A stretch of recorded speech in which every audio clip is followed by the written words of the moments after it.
truth and imperfect living. Hey, greetings, folks. My name is Greg Willits from rosaryarmy.com. And I am Jennifer Willits, his wife. I was a little intimidated by this one, Jennifer. I was like, how are we going to be able to present persecution in a positive way? Can it be done? It's a feel-good show about if we persecuted. Yeah, if we start off the show by saying, hey, want to be a martyr? How many of you will stick around until the end of it? But hopefully you will, because it's a great book that we're going to talk about today. One of the authors, Alec Torres, he's the co-author along with Joshua Charles of this new book. It's called Persecuted from Within, How the Saints Endured Crisis in the Church.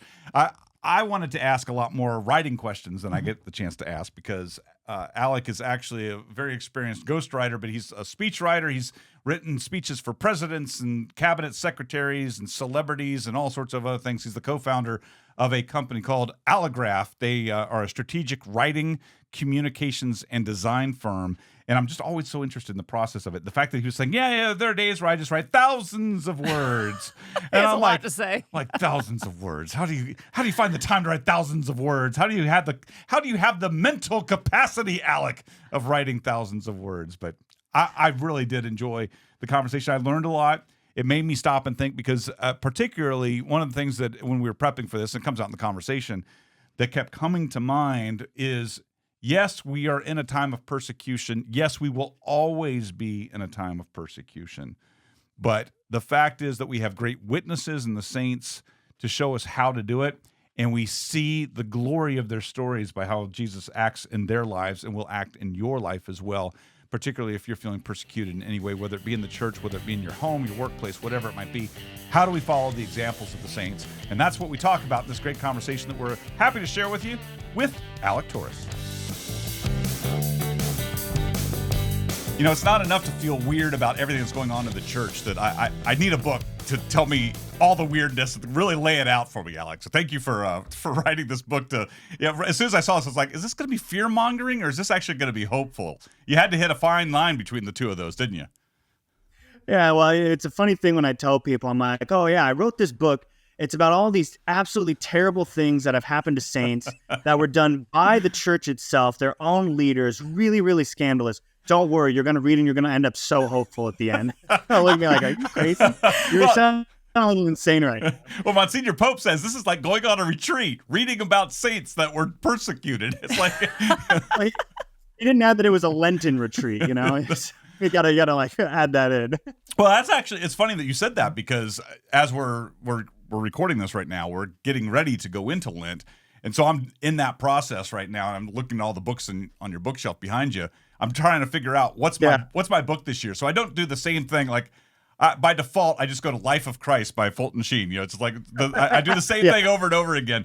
And so I'm constantly, every Lent, I'm like, I got to do something different this year. And when I was prepping for this conversation, I thought, well, I mean, Monsignor Pope said it was like a retreat. It is about persecution. This might be something good to go into.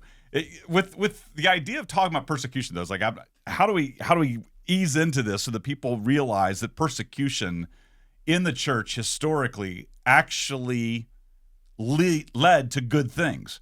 And that seems like such a contradictory thing to say, but how can persecution actually lead to a greater closeness with God, to a greater closeness to the church itself?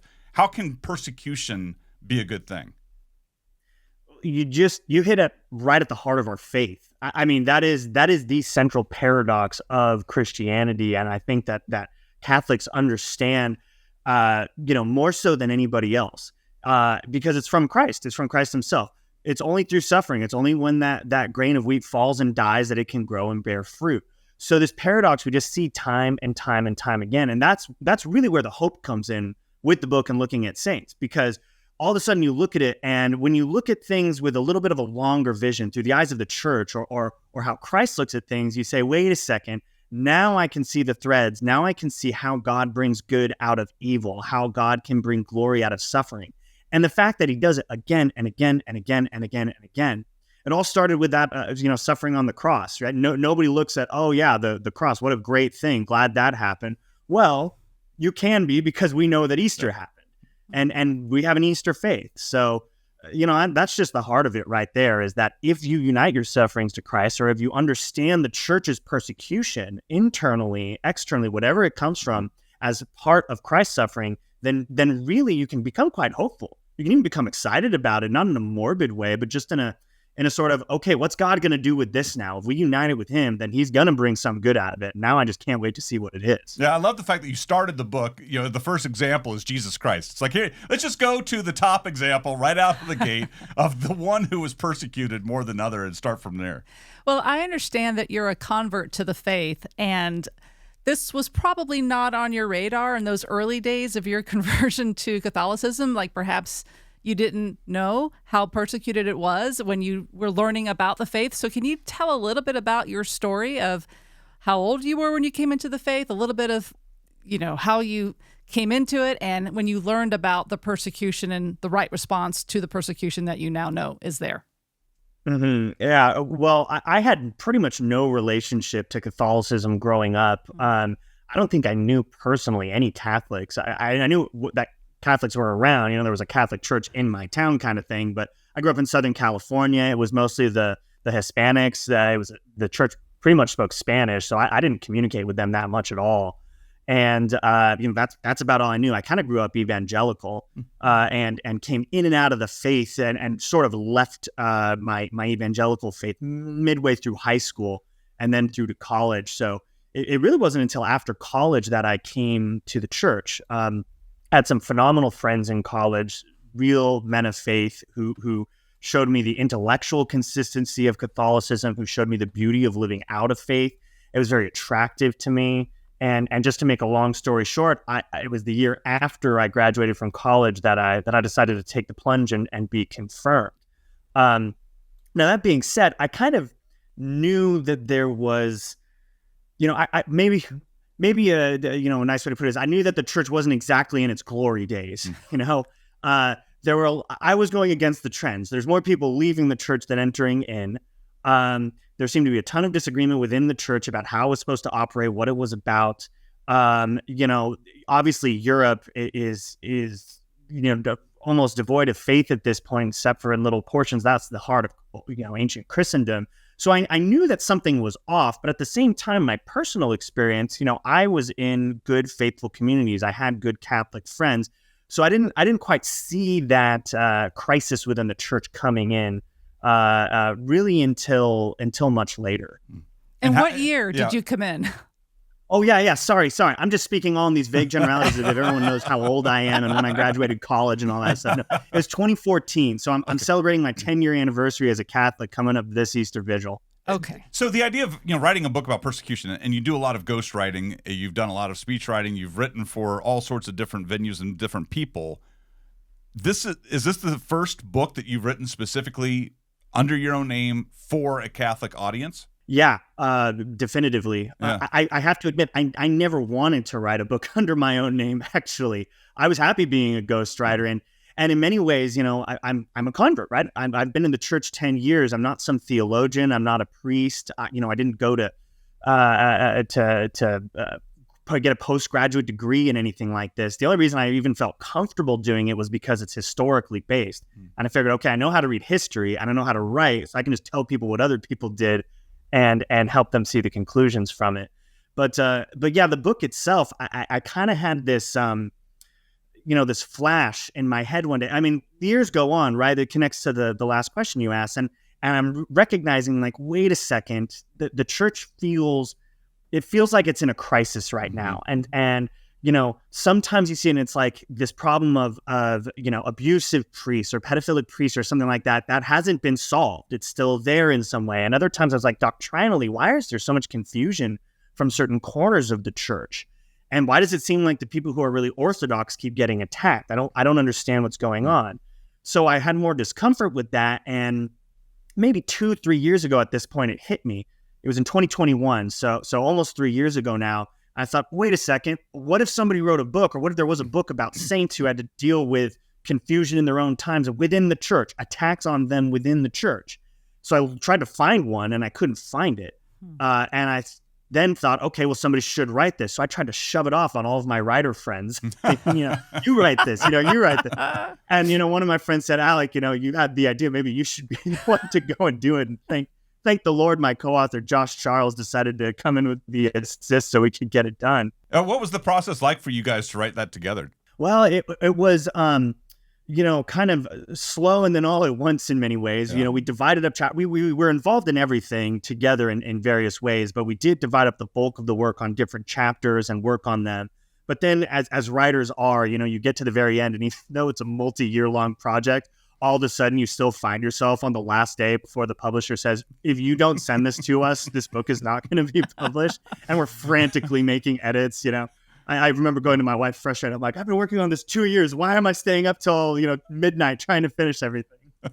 I can't relate to that at all. I had, this is a long time ago, one of the books that I had due, same thing as you, up to the last minute, and I had an injury where I literally snapped the tendon in my middle finger, and so I had to write I had 20,000 words left. So I had to write the whole thing with one finger up like this. I couldn't. It was completely splintered. Wait, which book was this? Because then you can maybe feel the pain. Of 20,000 just took a little bit more out of you. Well, the subtitle was "Be Not Afraid" in the book, so it's like I was totally afraid. I'm like, I'm never going to finish this. I'm never going to get this done. So go back to your book. I mean, you start it. It seems a little ominous. It seems like it's something that you could be, again, I'm always hesitant when I see a book like this, and you threw out that word for a reason of fear mongering, because you go on the internet and that's what you get, but that's not what this book is. Your first title, you're in the introduction, when shepherds turn on the flock, again, it's like, oh goodness gracious, what's this going to be like? Where are we going with this? Because it's inevitable. And here you came into the church in 2014, 2018, the whole McCarrick disaster coming to light. And we thought that we were done with the whole sex crisis that should have been resolved in 2002. But then we see this, disastrous reaction, even to McCarrick. Even in 2018, when it was all evident, there was this brushing underneath. So again, you would almost expect some fear mongering. You'd expect some frustration over this. But then we add on top of it the entire disastrous reaction of a lot of church leaders during COVID in closing churches. And it's almost like we have to talk about this. And that's the feeling I got from this is, listen, yes, bad things have happened and they continue to happen. They've been happening throughout the 2,000 years of the church. We need to talk about this. And how do you go forward with this? And one of the things that you write, and I was really glad that you put this in there, you said we are to follow bishops, we're to follow the popes, but never to sin and never to follow falsehood. And you wrote, true obedience is not blind. And it made me think, and excuse me for the long question, it made me think of during COVID in particular, hearing priests say, I'm just being obedient to my bishop, in making people mask when they didn't need to mask or when they shouldn't have masked because it was causing additional ailments for them. When they were saying, I'm going to be obedient to my bishop in closing the church. I'm going to be obedient to the bishop and not allowing you to receive the Eucharist on the tongue. What about these priests who promised obedience to their bishops when they were ordained, and they were simply trying to live up to that obedience? You could see how there's just a lot of darkness in all this. And I know I threw a lot of things out at you, Alec, but what's your response to all of that?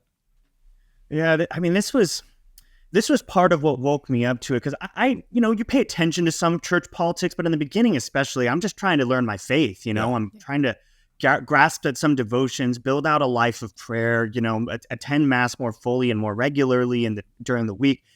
And I didn't like paying attention to church politics at all. And then, eventually I was involved in politics too. You cannot care about it. You can care about it. Eventually it starts caring about you. And COVID is when it started being like, okay, this cares about me too much. And I won't say who did this, frankly, because they could still get in trouble. But I was attending mass during COVID because some priest would do a wink on and say, well, I can't lock the doors. It'd be a fire hazard. Or, we go for just a Eucharist, a basic Eucharist service, no mass, just to receive communion. And we were told to, park around the corner and not all gather outside the door in case the police came by or somebody tattled on them to the bishop or something like that. It's just unconscionable that this happens, not in a time of persecution, not state persecution. We're not Diocletian or Mao or Stalin or something like that. This is just health rules, that we could have easily decided to not follow. So it was extremely scandalous. And at that point, I was mostly just grateful to have access to priests. And I was thankful I had friends who knew good priests who would help us. But yes, the fear was there all the time. And one of the things I did learn in this book was that, yes, you do have to confront this. It's not good to hide and to just not address these questions, because you're going to get confused and one day a line will be crossed and you won't know how to respond. But the other part of it is that we have to be very charitable and gracious with people too. I mean, prudence is a factor in this. And I can disagree with some priests who decided to lock their doors, but at the same time, I don't know what they were thinking at the time. I'm not as familiar with their vows of obedience to their bishop, the degree to which they could have resisted, what the responses to that resistance would have been, if they would have known that there would have been worse ramifications for their own flocks otherwise. So my anger at that, and I think it is a righteous anger, is it goes higher than those in the middle who maybe at best were just doing the best that they could in a bad circumstance, or at worst were just a little bit too afraid, more afraid than they should have been. But I mean, it's confusing times. We have to have charity with each other in these confusing times. And one of the things that, as I was looking in your book and thinking about the things that we could discuss here, one of the questions that came up to me was in thinking about what is persecution in the church and what isn't, and how during COVID, for example, it was really hard to say, wait a minute, I actually think we might be going through a form of persecution right now, and you don't realize it until after the fact. How many of the saints went through persecutions and didn't realize that they were going through the persecutions? Because it feels like they knew, because they were experiencing bodily persecution a lot of the times. Was that a common thing where they went through persecutions and didn't really realize it? Sort of like, throwing putting the frog in the water and bringing it to a boil? Well, it's hard to know exactly without being able to read their thoughts. So many times we're dealing with a historical record where it's not their internal dialogue. Yeah. So we have to read into it a little bit. The one whom I could imagine, though, would be Bishop Fulton Sheen, where I don't even know if he himself would call what he endured persecution.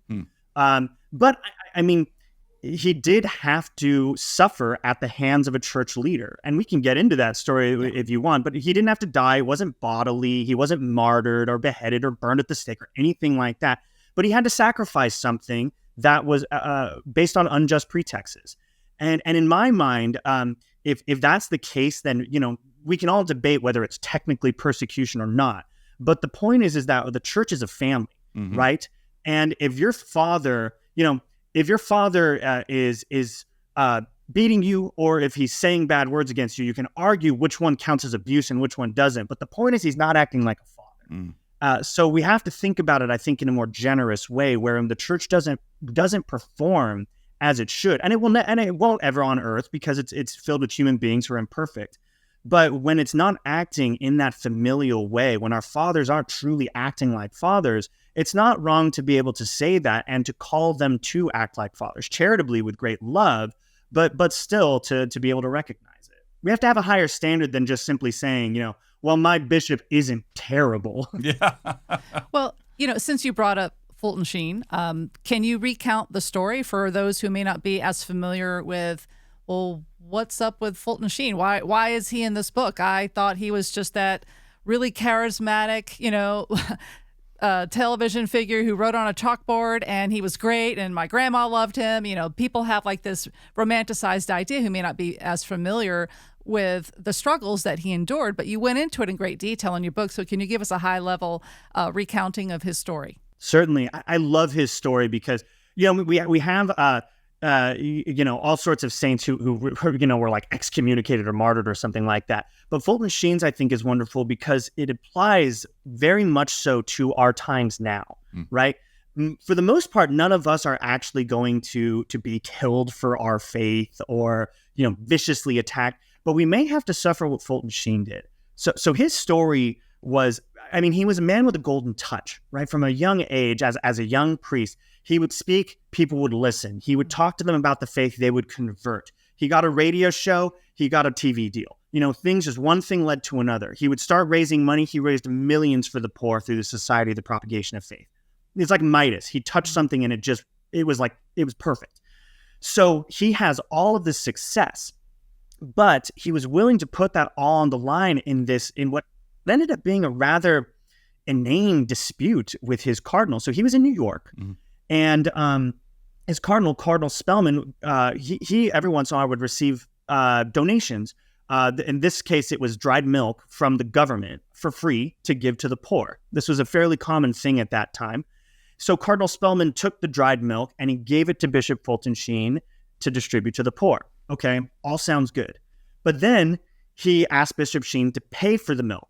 And this wasn't a non-negligible sum of money. It was a lot of milk. So he was asking for a decent amount. And Bishop Sheen said, I'm not going to do it. I'm not taking money from the poor to pay you for something you didn't pay for.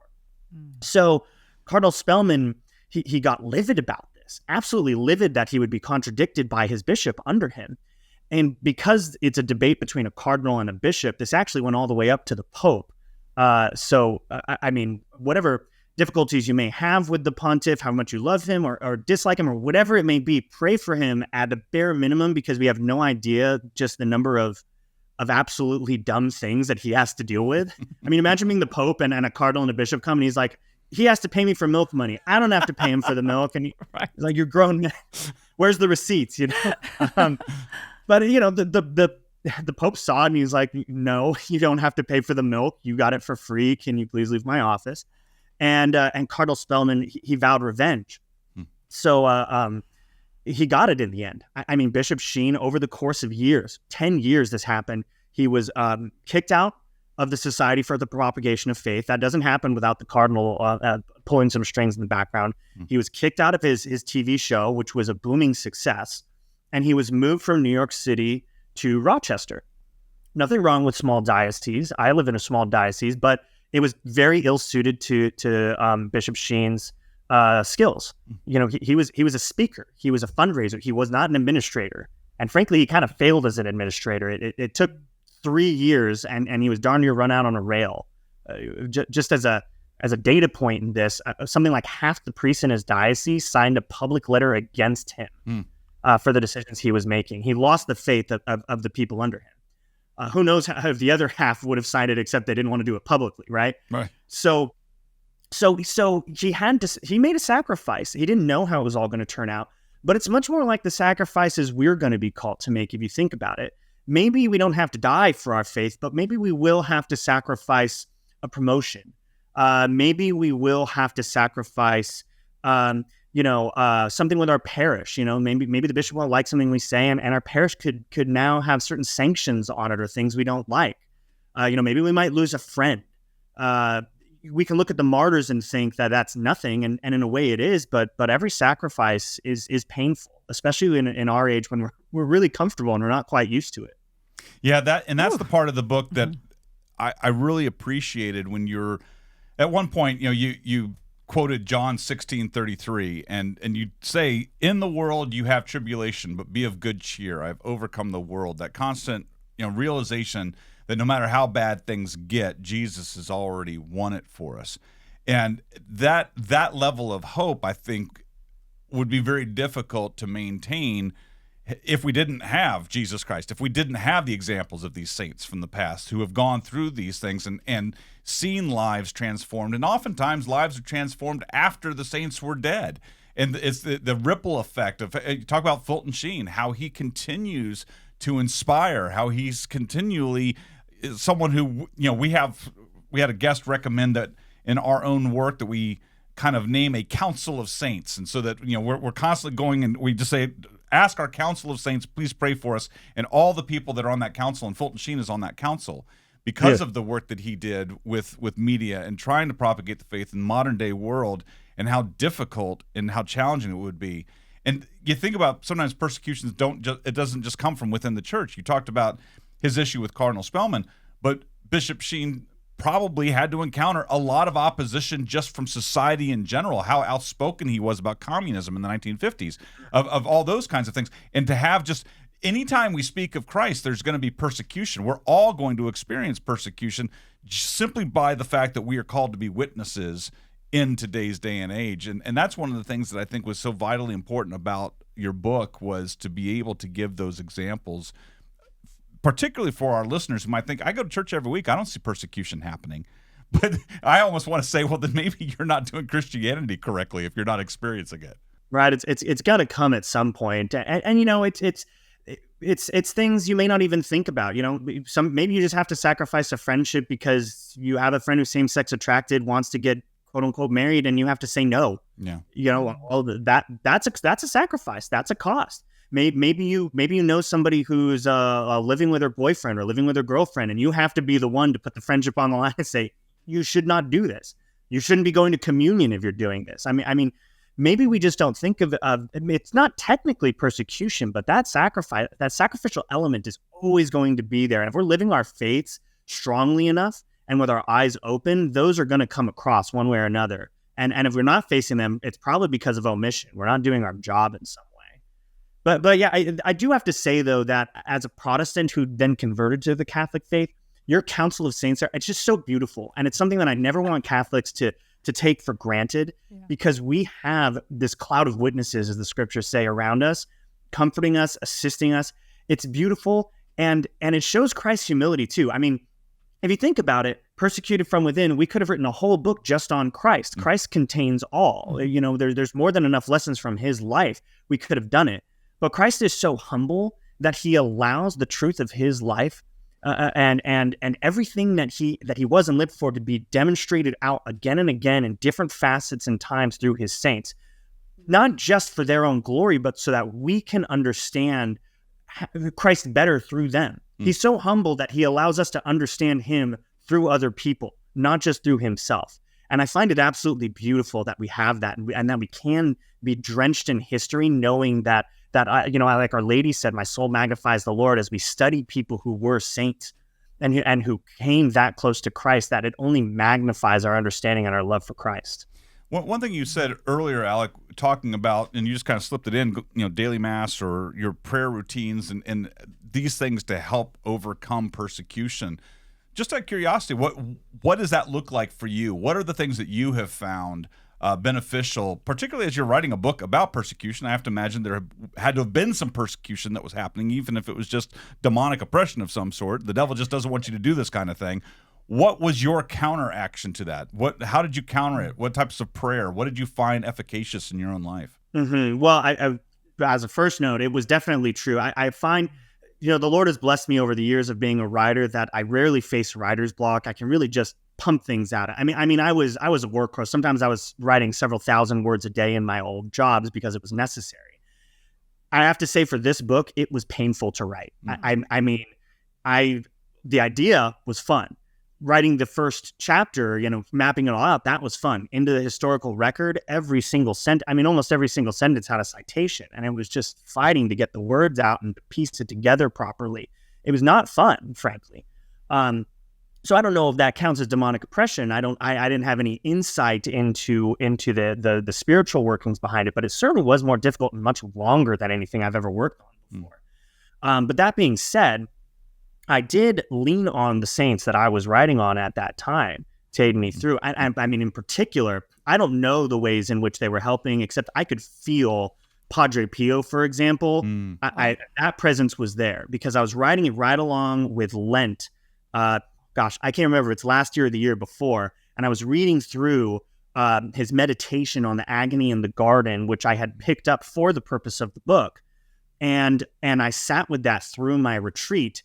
And I just knew, let's just say I had spiritual insights and deeper or profound understandings of Christ's passion than I would have ever had by myself. And the only way that would have happened is because Padre Pio was there helping me along. Yeah. Can you share some of that with our audience now? Well, it's one of those things that it's like so many truths. You can say the words, and you can say, well, of course, it's Catholicism 101. Like, yes, suffering produces glory, or certain insights like, oh, well, Christ was bleeding and sweating blood, and therefore his everything that touched him would have been painful. So Judas's kiss would have not just been an internal pain, but actually physically causing pain. And it's nothing necessarily new, but it's almost like praying the Rosary. Sometimes you can go through it rote, and then other times you say, "Oh my gosh, God became a man. He actually became a man. How in the world did he actually become a man?" And it just hits you in a different way. So that's really what was happening. Oh, that's beautiful. Yeah. So you talked about Pio. Was that the saint? Him, Sheen? Which one were you drawn to the most in writing this? And did you and Josh, How do your you pick a co-writer, favorite, though? were you fighting over who gets to write what? No. It was well, we were quite lucky because Josh had already been doing a lot of work on certain saints. Like, Athanasius, for example, he had been doing a ton of research on Saint Athanasius before. So it's like, great, take him, please. I love Saint Athanasius, but like ancient historical record, that's just the level of work increases. Whereas, Bishop Fulton Sheen, he has an autobiography.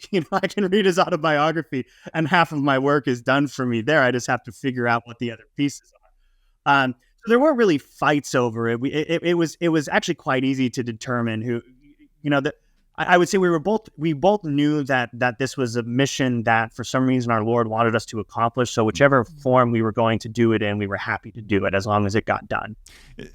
One thing you point out, 1972, something that Paul VI said. He said, "The smoke of Satan has entered the sanctuary," and obviously, most of the book you're dealing with saints from, the 2,000 years before Paul VI. Not as much in the afterward. Fulton Sheen died, I think it was 1979. So he's the one that was featured that was still around in the last 50 years. But if the smoke of Satan has entered the sanctuary at some point, according to Paul VI, we're going to guess it was plus or minus 10 years. How did you figure out how to focus on those years before rather than right now? I would feel like the temptation would be to just hone in on the persecutions that are happening now versus all the persecutions of the past. Why? It seems like that was a conscious decision of you not to necessarily focus just on the now. Well, what we recognized was that the truths of the faith are true yesterday, today, tomorrow, and forever. Yeah. And the circumstances will change. Absolutely. It's going to be very, very different in St. Bruno's time or St. Mary MacKillop's time than it is now. We don't live in Italy. We don't live in Australia. We're not in the 19th century. We're not in the 11th century. So there's a lot of factors that are different. But the human experience has continuities. It has rhythms and echoes all with each other over and over again. So sure, change up the circumstances a bit, but the moral questions at the center of it and the prudential questions at the center of it, you can draw lessons straight through to today. The benefit we have while looking at history is that we can see how things have resolved. We can see that a saint who may have been condemned, St. Bruno, for example, lesser known, but lost his high position in the Curia and, fell from grace with the papacy, but that his opinions, what he was standing for in terms of the division between civil and ecclesial power, the church confirmed in the end after his death, but they confirmed it, right? So you can see how it resolves. The difficulty with focusing on now is that any attempt for us to imagine how our situation will be resolved, whether it's clerical abuse or doctrinal confusion or whatever the problems may be, the COVID closures or bishops that act more like administrators, bureaucrats than they do like true shepherds and fathers, whatever problems may exist, we don't actually have any idea how God is going to resolve that. Maybe it'll be something slow and imperceptible where it just, oh my gosh, actually a lot of our problems went away. Maybe it'll be like a Battle of Lepanto where it just seems like a miracle happened. And, it's not our job to know. So focusing on the problems now, that's when you can get into that negativity that you mentioned earlier where it becomes fear-mongering because you're talking about problems without being able to offer a solution because we're not God. I think it's better to trust that God has a solution. All he's asking for right now, he's asking for our faith. He's asking us to trust him and see it through. Maybe we won't see the conclusion in our lifetimes. Maybe we'll only see things get worse, but he's going to win. We know he's going to win. We know his church is going to win, and we've seen it before. So trust it and just follow it through. Keep praying, keep going to Mass, keep loving. I mean, you're right. The good news is these crises the causes of the persecution typically do and always resolve itself, but it may not be in your lifetime. So on average, would you say you could kind of pinpoint about how long it took? 50 years posthumous? And well, it depends on the problem, right? Like St. Joan of Arc had to wait a good several hundred years to finally get canonized after being condemned as a heretic and burned at the stake. But then others, by St. Athanasius's death, he could see the tide of Arianism turning, frankly, for most of the saints, it really was their personal problems, the individual crises that they were in. For almost all of them, it actually took until after their death to fully be resolved. They passed away from this life wondering if their projects or if their legacy, at least in human terms, would survive. The bigger problems that they were dealing with, whether it was Arianism for St. Athanasius or the civil ecclesial divide for St. Bruno or something like that. These things take, God's time is not our own. And unfortunately, They can take just decades and centuries to resolve sometimes. I wish there were a better answer, but it's the truth. I mean, if you stop to think about it, it does make a certain amount of sense that it takes a long time so that it has that lasting power. If it's too abrupt of a fix, it may not really hold in place. It just could snap because of the pressure underneath is just too big.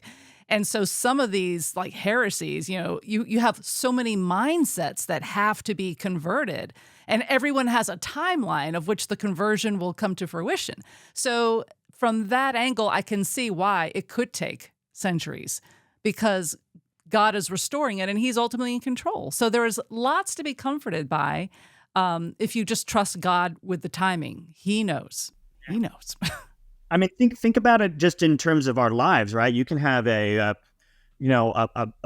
parent or a child or something like that, and you can be like, Lord, why don't you just knock some sense into them? I've been praying, I'm asking Saint Monica, please, and you can not understand why, maybe they do come back to the faith, and it took 20 years. You're like, Lord, why couldn't it have taken 5 or 2? And you don't know what the Lord's up there like, yeah, it would have never stuck if I did it in 2. Trust me on this. Right. Exactly. So you just got to have faith. Were there saints that you had to leave, off the list? Like you had too many, and how did you narrow it down to the ones that you did? Yeah. There. Short answer to the question is, yeah. There were a lot of saints we could not address in this, and we see people saying, "Why didn't you talk about this one?" I don't even remember all the saints on the list that we could have done. It seems like for some reason the church has no problem producing martyrs and those who suffer. It just is a continual thing through history. That needs to be on a T-shirt, by the way. The Catholic Church has no problem making martyrs. The reason why we chose these ones in the end, and in many ways we did feel led in certain ways. It felt right to choose these ones as well. But it was very Catholic in the way that they're laid out. I mean, we go from Jesus and St. Paul and St. Athanasius. We have the early church, and we stretch all throughout church history to the 20th century. We have saints from Europe. We have saints from America. We have saints from Australia, North Africa. You have a good mix. And then the issues that they were dealing with, some were deeply interpersonal, some were grand historical, some were just ecclesiological, in relation with their bishop or the pope. And then on top of that, you have lay people, priests, religious, bishops themselves. You kind of have all levels too. So the hope was that as you look at it from all of these different angles, and they were including their own circumstances, that you can start to find what are the consistencies within this extremely diverse, this extremely Catholic set of figures. Mm-hmm. Well, go ahead. I was just going to say, with all of this being said, and your book is now complete, it's now done, it's in the past, so to speak. How does it make you feel about Catholicism right now, today? Are you feeling like I'm in the right place? Yes, I've in many ways the news has only gotten worse since we wrote it. We release it, and then all of a sudden, Bishop Strickland he endorsed our book before he got pushed out of. Oh, wow! Tyler. Wow! So that happened in a month afterwards. Bishop or Cardinal Burke gets booted out of his apartment in Rome, and these are just the little news that's happened around in the past few months. So it would seem like things are only getting worse in many ways, but I've never doubted that I'm in the right place, and I've only become more joyful. To take the Bishop Strickland example there, I had this strange feeling after it happened that I know did not come from me, where I was certainly not happy that he was removed from the Diocese of Tyler, but I found myself thinking, I had a little excitement at the same time. I thought, what is the Lord going to be doing then? Because I saw Bishop Strickland responding in what I thought was the right way. Pray for the Pope, stay in the church. He wasn't becoming a schismatic. He was doing the Catholic things, as far as I can tell. He seems like a very good man, as far as I've been able to communicate with him. So I look at that and I think, okay, there's a track of obedience going on in this, despite being in what seems like a disobedient circumstance, a confusing circumstance. That is the exact type of thing that I've learned from my research that the Lord draws graces out of. So I don't know how we're going to see it, but I felt myself thinking, okay, Lord, you're doing something here. You're building up a storehouse of graces to pour out somewhere, and I'm kind of excited to see what it is. Well, I want to throw a complete wrench in the whole conversation here, Alec. Wow. I feel like I'm so impressed by the Persecuted from Within book, but I'm also so impressed by the sheer volume of writing that you do. And you're the co-founder of an organization called Allegraph. You do strategic writing and communications, a design firm. You've written speeches for presidents and cabinet secretaries and media personalities. You write a lot.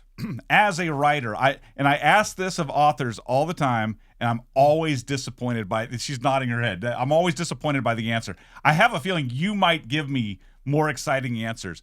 What is your writing process? Like, what tools do you use? What software? How do you stay productive as a writer? This is where she doesn't care about it. I love this kind of stuff.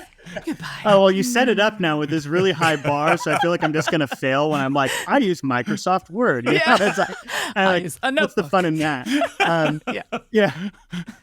I do find that the process-wise, luckily I've been able to internalize a lot. Structure starts to come when I recognize the natural logical flow of thoughts, and maybe I'll have to rearrange things later. But when you do writing a lot, there's heuristics, there's rules that always seem to apply and they begin to sit in the back of your head. It's almost like speaking a foreign language. When you're starting, you're really struggling. You got to think of the words, and then eventually a whole phrase will spit out, and you'll be like, "That's correct. I didn't realize it was." And then soon you don't have to think about it. So writing for me can be that way. If I set it up properly, do my proper research, get a grasp of the material. My favorite part of writing itself is when I feel like I have not a mastery of the subject, because frankly, that's kind of impossible to ever have, but I know enough about it and I know what I want to say enough, and the arc of the argument that I can just let the fingers loose in a way. So, I'll usually put on, if it's a heavy writing day, I'll put on some just good romantic era symphonies or something like that, or just something heavy and bombastic, a Tchaikovsky or Shostakovich if we're going later or something like that. And I'll just start jamming on the keyboard and try to produce a couple thousand words in one go and see if I actually like it in the end or if I'm utterly unimpressed with what I've done. That never happens. It's like, oh, this is wonderful. Let me read it. Oh my goodness, that was a completely waste of my day. Or the worst is when I think to myself, oh, wow, this is pretty good. And then I go to bed and I wake up the next day and then you're like, wow, this is going to take a lot of editing. Yeah. Well, but then the flip side also happens. And I have to believe that both you and Joshua probably experienced this with writing this book, that when you're writing a book of particular importance, the Holy Spirit oftentimes shows up when you don't expect it. I like telling the story, that same book that I mentioned earlier. I'm terrified of having something published and like I forgot a comma or I put a comma in the wrong place or I misspelled something and it slipped through. And I'll do audiobooks, like I've done a few audiobooks for Sophia, and I'll find a typo and I'll like, you guys, this hasn't gone to print yet. Fix this. I say I hate it. I hate when I find mistakes in books. And I was reading my own book then when it was published. I was sitting on the front porch reading it, looking for the comma mistakes, looking for the errors. And I read something in it that was so good.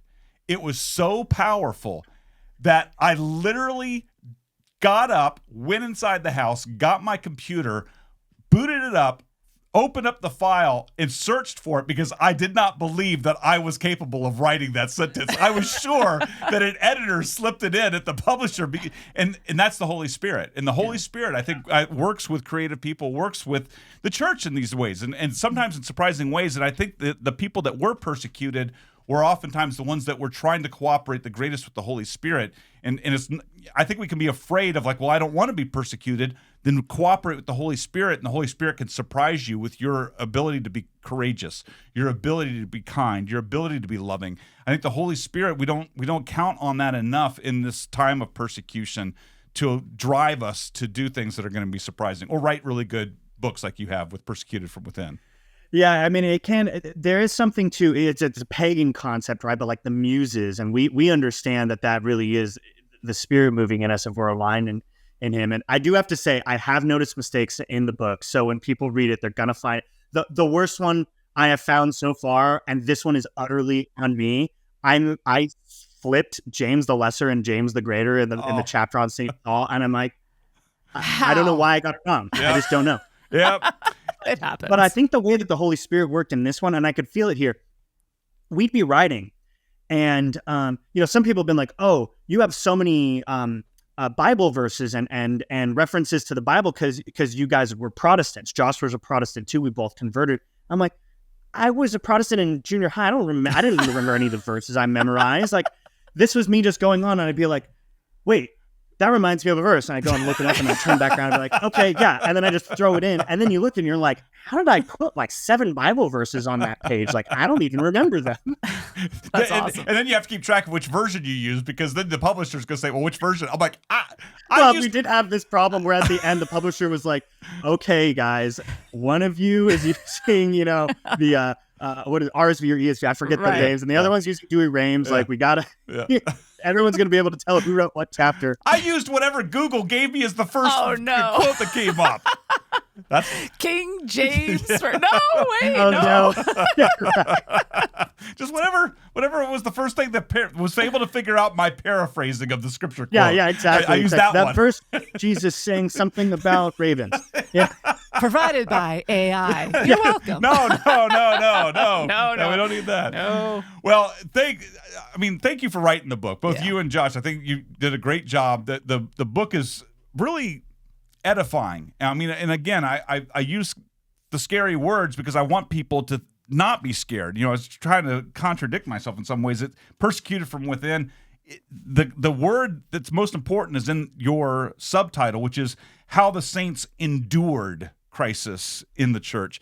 And oftentimes we feel like we're enduring it, but we can do it with great strength and great confidence because we've had this witness of saints before us.